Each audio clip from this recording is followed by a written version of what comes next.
أشرف الأنبياء وعلى آله وصحبه أجمعين أما بعد قال الله تبارك وتعالى في كلامه المجيد أعوذ بالله من الشيطان الرجيم بسم الله الرحمن الرحيم ألف لام ميم أحسب الناس أن يتركوا أن يقولوا آمنا وهم لا يفتنون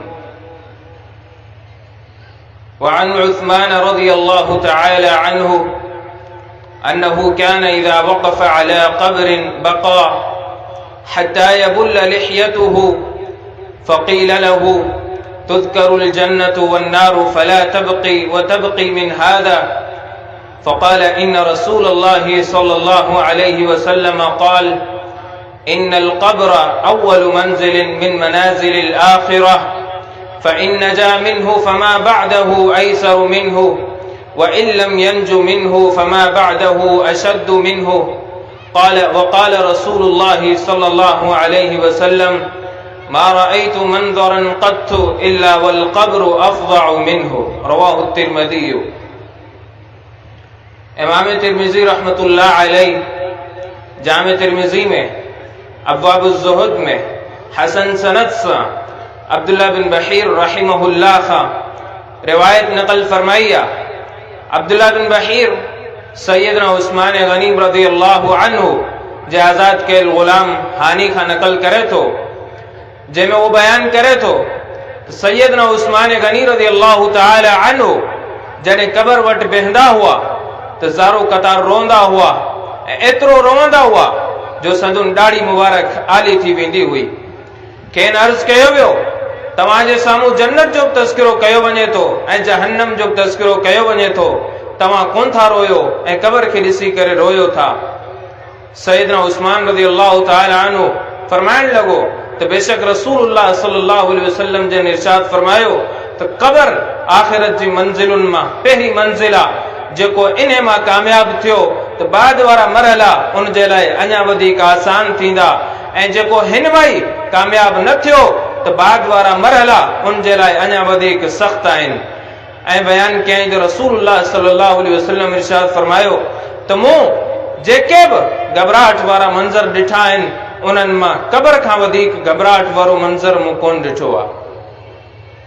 बयान कयल हदीस मुबारका कबर जी होलनाकी ऐं कबर में थींदड़ फितना ऐं कबर में थींदड़ अज़ाब जी अमली तस्वीर आहे। कबर उहा घाटी आहे जंहिंमां हर एक इंसान खे गुज़रणो आहे।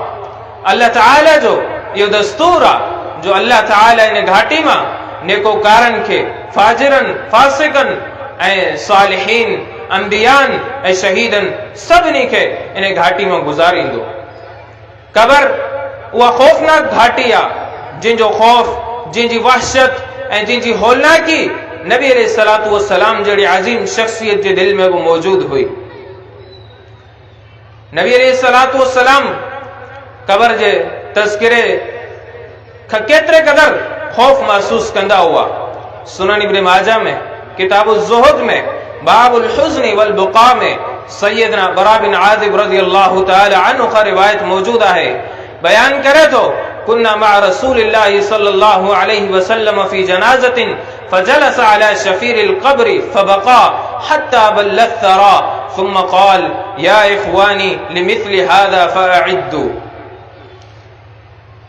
सैयदना बरा बिन आज़िब रज़ियल्लाहु ताला अन्हु बयान करे तो त असां रसूलुल्लाह सल्लल्लाहु अलैहि वसल्लम सां हिक जनाज़े में गॾु हुआसीं। पाण कंहिं कबर जे किनारे ते वेठा ऐं कबर जे मंज़र खे ॾिसी रोअण लॻा। एतिरे क़दर रोअण लॻा जो कबर ते पियल जेका मिट्टी हुई उहा सॼी आली थी वई। ऐं पोइ पाण पंहिंजे सहाबा किराम खे नसीहत कंदे फरमायूं या इख़वानी लिमिथलि हाज़ा फ़अइद्दू, इन कबर जे लाइ तयारी कयो, इन कबर जे लाइ तयारी करे अचिजो। ही कबर उहा आहे जंहिंखे ॾिसी आऊं बि रोई रहियो आहियां, हिननि जे मंज़रनि खां आऊं ख़ौफ़ज़दा आहियां। तव्हांखे बि इहा नसीहत आहे त कबर जे लाइ तयारी करे अचिजो। सही बुखारी में किताबुल अज़ान में बाबु दुआए क़ब्ल सलाम में सैयदा आयशा रज़ियल्लाहु अन्हा का रिवायत मौजूद है। बयान करे थी तो रसूलुल्लाह सल्लल्लाहु अलैहि वसल्लम नमाज में हिकिड़ी दुआ घुरंदा हुआ। कान रसूलुल्लाह सल्लल्लाहु अलैहि वसल्लम यदउ फी स्वलाह अल्लाहुम्मा इन्नी अऊदु बिका मिन अज़ाबिल क़ब्र। अम्मा आयशा बयान करे थी तो रसूलुल्लाह सल्लल्लाहु अलैहि वसल्लम नमाज में एक दुआ घुरंदा हुआ। उहा दुआ कहिड़ी हुई जंहिंमें नबी अलैहिस्सलातु वस्सलाम इहा दुआ कंदा हुआ, ए अल्लाह आऊं क़ब्र जे अज़ाब खां तुंहिंजी पनाह थो घुरां। इहा हुई नबी अलैहिस्सलातु वस्सलाम जी ज़िंदगी। साहिब वही मासूम अनिल ख़ता हुअण जे बावजूद क़ब्र जे अज़ाब ऐं क़ब्र में थींदड़ खौफ़नाक जेके मंज़रनि उन्हनि खां केतिरे क़दर खौफ़ज़दा हुआ। अचो गौर करियूं था सहाबा किराम रज़ियल्लाहु अन्हुम अजमईन जी ज़िंदगी ते। उन्हनि पंहिंजी ज़िंदगी कहिड़े तरीक़े सां गुज़ारी, हुननि खे आख़िरत जो केतिरो फ़िक्र हो, क़ब्र जे मंज़रनि खां हू केतिरे क़दर खौफ़ज़दा हुआ। सैयदना उस्मान रज़ियल्लाहु ताला अन्हु जो मिसाल इन हदीस मुबारका में जीअं तव्हां ॿुधो। सैयदना उस्मान गनी रज़ियल्लाहु ताला अन्हु जॾहिं क़ब्र वटि वेंदा हुआ एतिरे क़दर रोईंदा हुआ जो संदन ॾाढी मुबारक आली थी वेंदी। सैयदना उस्मान गनी जलीलुल क़दर सहाबी आहे। छा अल्लाह उनखे फज़ीलतूं ॾिनियूं, छा अल्लाह शरफ़ सां नवाज़ियो हो, पर उन जे बावजूद इन जो इहो मक़ाम आहे।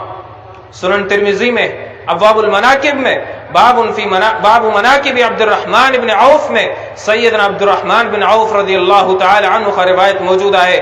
बयान करे तो क़ाल रसूलुल्लाह सल्लल्लाहु अलैहि वसल्लम अबू बकर फिल जन्नह व उमर फिल जन्नह व उस्मान फिल जन्नह व अली फिल जन्नह इला आखिरिही। सैयदना अब्दुर्रहमान बिन औफ फरमाए तो रसूलुल्लाह सल्लल्लाहु अलैहि वसल्लम इरशाद फरमायो, अबू बकर जन्नत में, उमर साईं जन्नत में, उस्मान गनी जन्नत में, अली रज़ियल्लाहु ताला अन्हु जन्नत में। जिंदगी में रहंदे नबी अलैहिस्सलातु वस्सलाम जन्नती हुअण जी बिशारत ॾिनी आहे। सुनन तिरमिज़ी में अब्वाबुल ज़ुहद अब्वाबुल मनाकिब में बाबुन फी मनाकिब उस्मान इब्न अफ़्फ़ान में सैयदना अब्दुर्रहमान बिन समुरा रज़ियल्लाहु अन्हु का रिवायत मौजूद है। बयान करे तो रअयतु नबी सल्लल्लाहु अलैहि वसल्लम युक़ल्लिबु फी हिज्रिही व यक़ूल मा ज़र्र उस्मान मा अमिल बअदल यौम मर्रतैन। बयान करे तो मूं नबी सल्लल्लाहु अलैहि वसल्लम के हुजरे मुबारक में ॾिठो, पाण आया ऐं विया पे ऐं इहो चई रहिया हुआ, अॼु खां पोइ उस्मान को बि अमल करे, उस्मान के वो अमल को बि नुक़सान कोन पहुचाईंदो। उस्मान चाहे नेकी करे या बदी करे उनखे को बि नुक़सान कोन पहुचंदो। इहा ॻाल्हि पाण ॿ दफ़ा इरशाद फरमायूं। एतिरे क़दर फज़ीलत, एतिरे क़दर शरफ़, पर उन जे बावजूद सैयदना उस्मान जी ज़िंदगी ते गौर करियूं था। इन फज़ीलतुनि खे ॾिसंदे, इन फज़ीलतुनि जे अता थियण खां पोइ बि पंहिंजी ज़िंदगी में का सुकून जी निंड कोन सुता, बल्कि उन खां पोइ क़ब्र जी तैयारी कंदा रहिया। अञा अचो सहाबा किराम रज़ियल्लाहु अन्हुम अजमईन जी ज़िंदगी ते गौर करियूं था, केतिरे क़दर उहे क़ब्र जे मामलनि खे ॾिसी करे खौफ़ज़दा हुआ। सही बुखारी में किताबुल जनाइज़ में बाबु मा जा फी अज़ाबिल क़ब्र में सैयदना उरवा बिन ज़ुबैर खां रिवायत मनक़ूल आहे, जंहिंमें बयान करे थो अन्नहु समिअ अस्मा बिन्त अबी बकर रज़ियल्लाहु तआला अन्हा तक़ूल क़ाम रसूलुल्लाह सल्लल्लाहु अलैहि वसल्लम ख़तीबन फ़ज़कर फ़ितनतल क़ब्र अल्लती यफ़्ततिनु फ़ीहल मर्उ फ़लम्मा ज़करा ज़ालिका ज़ज्जल मुस्लिमून ज़ज्जतन। सैयदा अस्मा बिन्त अबी बकर रज़ियल्लाहु अन्हा बयान करे थी तो रसूलुल्लाह सल्लल्लाहु अलैहि वसल्लम एक दफ़े खुतबो ॾेई रहिया हुआ ऐं उन खुतबे में पाण क़ब्र जा उहे फितना ऐं उहे अज़ाब ज़िक्र करे रहिया हुआ जंहिंमें गुनाहगारनि खे जकड़ियो वेंदो। कोई बयान करे थी जॾहिं नबी अलैहिस्सलातु वस्सलाम क़ब्र जा उहे खौफ़नाक मंज़र बयान कया तो मुसलमाननि जूं दाऊं निकिरी वयूं, मुसलमान रोवण लॻा। उहे सहाबा किराम जेके नबी अलैहिस्सलातु वस्सलाम जे साम्हूं मौजूद हुआ, क़ब्र जे होलनाकिन खे ॿुधी करे बर्दाश्त न करे सघिया, उन्हनि जूं दाऊं निकिरी वयूं। इमाम वकी रहमतुल्लाह अलैहि पंहिंजे अज़ीम किताबुल ज़ुहद में बाबुन फिल बुक़ा में सही सनद सां ज़ैद बिन वहब रहिमहुल्लाह खां हिकिड़ो असर नक़ल कयो आहे, जंहिंमें बयान करे थो रअयतु इब्न मसऊद बक़ा हत्ता रअयतु दुमूअहु फिल हसा। ज़ैद बिन वहब रहिमहुल्लाह बयान करे थो मूं सैयदना अब्दुल्लाह बिन मसूद रज़ियल्लाहु ताला अन्हु खे ॾिठो, पाण एतिरे क़दर रोई रहिया हुआ जो संदुन अखियुनि मां जेके ॻोड़ा किरी रहिया हुआ उहे मूं पत्थरनि में ॾिठा, एतिरे क़दर रोई रहिया हुआ।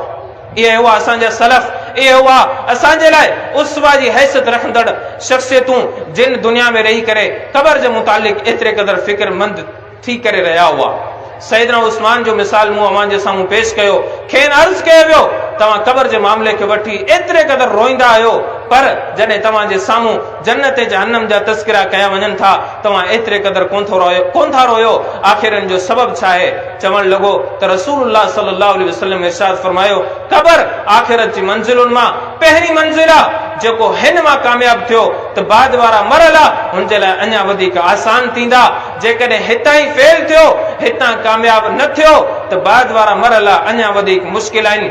आख़िरत जी मंज़िलुनि मां जेके मंज़िलूं आहिनि उन्हनि मां पहिरीं मंज़िल क़बर आहे, उन खां पोइ हिसाब आहे, उन खां पोइ मीज़ान जो मामिलो आहे, उन खां पोइ जन्नत जो मामिलो आहे, जहन्नम जो मामिलो आहे। इहे सभु मरला बाद में आहिनि, पर सैयदना उस्मान खे पहिरीं मंज़िल जो फ़िक्र आहे।